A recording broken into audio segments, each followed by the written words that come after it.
খুব নিষ্ঠুর গবলিন, যে জেগে ওঠে এই জেনে যে তার কোনো মৃত্যু নেই। একই সময় এই দুনিয়ায় সব জায়গায় থাকতে পারে, এমনকি এই মুহূর্তে এখানেও। একি, তুমি হাসছো কেন? এখনো সে তার স্ত্রীকে খুঁজে বেড়াচ্ছে, এটাই তো? আর সেই স্ত্রী আমি, এটাই বলতে চাইছো?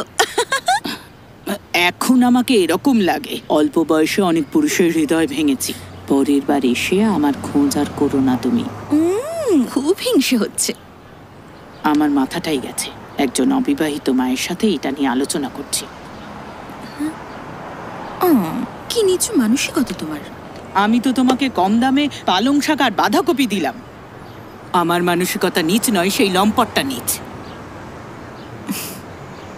তা অবশ্য ঠিক, কিন্তু জানো তো গল্পটা খুব দুঃখের। এটা ছাড়াও দুঃখ পাওয়ার অনেক কারণ আছে। এটা একটা ভয়ঙ্কর প্রেমের অভিশাপ। মানে মরার জন্য নাকি একটা কোণে খুঁজতে হবে। ঈশ্বর কি নিষ্ঠুর। ঈশ্বর সবসময় নিষ্ঠুর আর স্বার্থপর, ঈর্ষাপরায়ণ। সে শুধু নিজের কথাই চিন্তা করে। হিংসুটে মানুষগুলোর মতো, তাই না?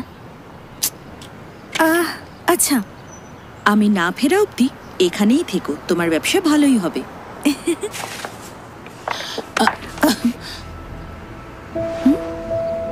কখনো জীবন মরণের সংকটে পড়লে ঈশ্বরের কাছে কাতর আরতি জানাবে।